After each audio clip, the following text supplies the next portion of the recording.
આજની વાત. રેલવેનું સુરક્ષા કવચ. લેખન ચિંતન ભટ્ટ. 17 જૂન 2024ની સવારે બંગાળના ન્યૂ જલપાઈગુડી સ્ટેશનથી 10 કિલોમીટર દૂર કંચનજંગા એક્સપ્રેસ ટ્રેનને અકસ્માત નડ્યો હતો. ઊભેલી ટ્રેનને પાછળથી માલગાડી ભટકાઈ હતી. અથડામણને કારણે ટ્રેનના 4 ડબ્બાને નુકસાન થયું. કેટલાક યાત્રીઓએ જીવ ગુમાવ્યા તો ઘણા લોકો ઘાયલ થયા. અકસ્માતના થોડા કારણો પણ સામે આવ્યા. સાથે સાથે જાણવા મળ્યું કે 2 ટ્રેનોને ભટકાતી રોકવા માટે બનેલી અત્યાધુનિક કવચ પ્રણાલી તે રૂટ પર ગોઠવાયેલી ન હતી. કવચ પ્રણાલીને લીધે આ પ્રકારના અકસ્માતો નિવારી શકાય. વર્ષ 2010 દરમિયાન તત્સમયના કોંકણ રેલવેના મેનેજિંગ ડિરેક્ટર એમ રાજારામની પરિકલ્પના મુજબ અકસ્માત નિવારણ પ્રણાલીને વિકસાવવામાં આવી છે. આ પ્રણાલી ગ્લોબલ પોઝિશનિંગ સિસ્ટમ GPS અને રેડિયો ફ્રીક્વન્સી પર આધારિત છે. તે મુખ્યત્વે 2 ભાગમાં વહેંચાયેલી છે: એન્ટી કોલિઝન ડિવાઇસ ACD અને ultra high frequency UHF network. આપણે જાણીએ છીએ કે GPS સ્થાનદર્શક પ્રણાલી છે. ACD GPS દ્વારા પોતાનું સ્થાન નક્કી કરે છે. દરેક ACDને પોતાનો એક અજોડ નંબર હોય છે. ACD પોતાના નંબર સાથે પોતાનું સ્થાન UHF રેડિયો તરંગો દ્વારા પ્રસારિત કરે છે. આ પ્રસારણ લગભગ 5 કિલોમીટર સુધી ઝીલી શકાય છે. આ UHF પ્રસારણ હોવાથી તેના સંચાલન માટે બહુ જટિલ એન્ટીના સિસ્ટમની જરૂર નથી હોતી. ACD 2 પ્રકારના હોય છે: ચલિત અને સ્થિર. ચલિત ACD એટલે ટ્રેનના એન્જિન અને ગાર્ડના ડબ્બામાં ગોઠવેલા ઉપકરણો, જ્યારે સ્થિર ACD ઉપકરણો સ્ટેશન પર, રેલવે ક્રોસિંગ પર કે પાટાની બાજુમાં વગેરે જગ્યાએ બેસાડેલા હોય છે. ACD સિગ્નલનું પ્રસારણ કરે છે અને બીજા ACD દ્વારા પ્રસારિત સિગ્નલ મેળવાય છે.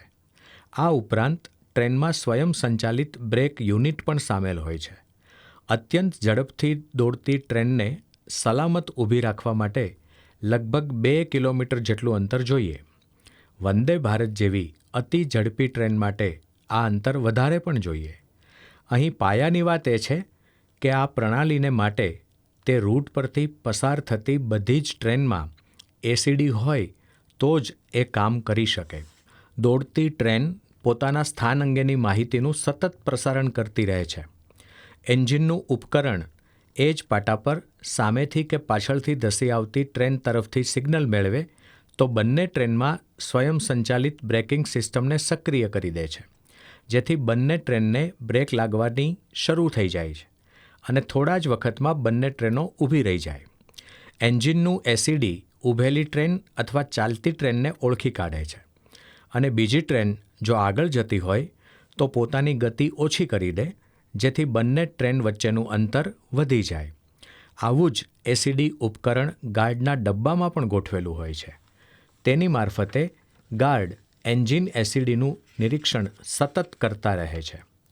કોઈપણ કારણસર એન્જિનનું ACD કામ કરતું બંધ થઈ જાય તો ગાર્ડને તરત ખબર પડી જાય છે અને ગાર્ડના ડબ્બામાં ગોઠવેલું ઉપકરણ કામ કરતું થઈ જાય છે.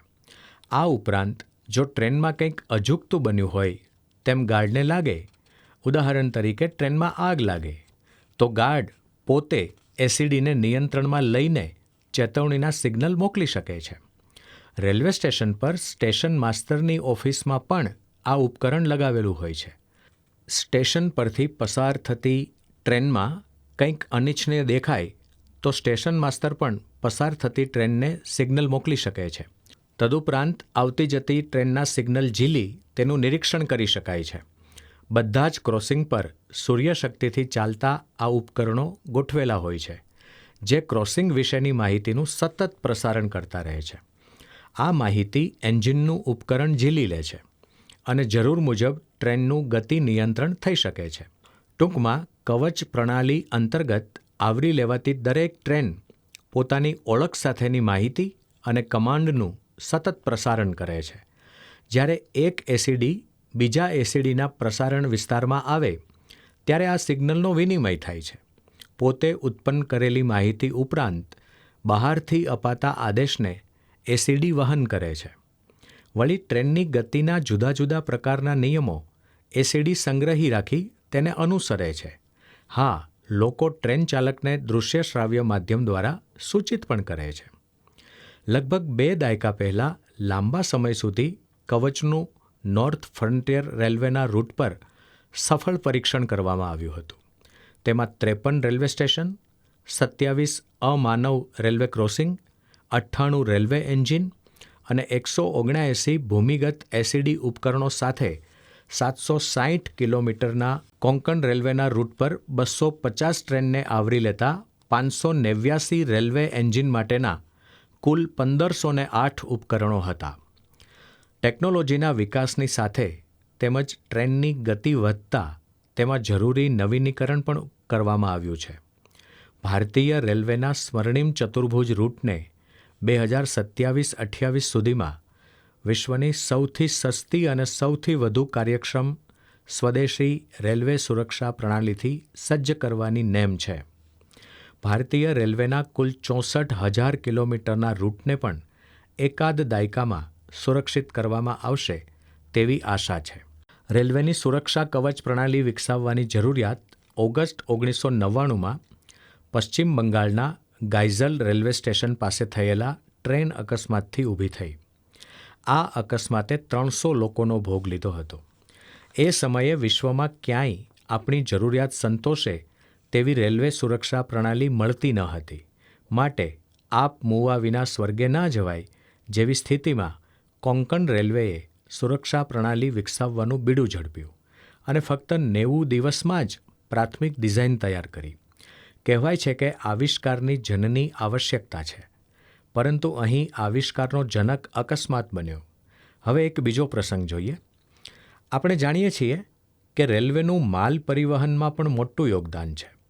માલના ઝડપી અને નિર્વિઘ્ન પરિવહન માટે માલ પરિવહનને જ સમર્પિત રેલવે સ્વર્ણિમ ચતુર્ભુજ રૂટ વિકસી રહ્યો છે. 23 મે 2024ના દિવસે આ રૂટ પર ટ્રેન અકસ્માત નિવારી શકાયો હતો. આ માટે મશીન વિઝન ઇન્સ્પેક્શન સિસ્ટમે MVISએ ચાવીરૂપ ભૂમિકા ભજવી. આ પદ્ધતિમાં કેમેરા દ્વારા લેવાયેલ છબીનું પૃથક્કરણ કરીને સંકેતો મોકલવામાં આવે છે. માઇક્રોપ્રોસેસર અને AI આધારિત આ સિસ્ટમ ઘડીના 6થા ભાગમાં પરિણામ આપે છે. ભારતીય રેલવે માટેની સિસ્ટમનો વિકાસ IISc, રેલવે માટે IISc સ્ટાર્ટઅપ અને ભારતીય રેલવેએ સાથે મળીને પ્રયાસ કર્યો છે. આ સિસ્ટમ ડબ્બાની નીચેના ભાગનું તલસ્પર્શી નિરીક્ષણ કરતી રહે છે. આ માટે તેમાં ખાસ પ્રકારના કેમેરા અને તેને સંલગ્ન અન્ય ઘટકો ગોઠવેલા હોય છે. ડબ્બામાં કંઈ જણાય તો તરત કંટ્રોલ સેન્ટરને જાણ કરવાની તેમાં વ્યવસ્થા હોય છે. તો હવે જોઈએ 23મી તારીખની રાતની ઘટના. તે દિવસે રાત્રે 10 વાગે રેલવે સ્વર્ણિમ ચતુર્ભુજ રૂટના તૈયાર થઈ ગયેલા ભાગ પર ટ્રેન પસાર થઈ રહી હતી. 10:04 પ્રણાલીને MVIS માલગાડીના ડબ્બાનો ભયજનક રીતે લબડતો લાંબો સળિયો ધ્યાનમાં આવ્યો. તરત જ તેણે રેલવે કંટ્રોલ સેન્ટરને ચેતવણી આપી. રેલવેના સ્ટાફે પણ તાત્કાલિક પ્રતિક્રિયા આપી. ટ્રેનને ઊભી રાખીને ખરાબી દૂર કરવામાં આવી. માનવીય આંખો માટે લગભગ 80 કિલોમીટર પ્રતિ કલાકની ઝડપે દોડતી ટ્રેનના ડબ્બામાં ખરાબી શોધી કાઢવી અશક્ય છે.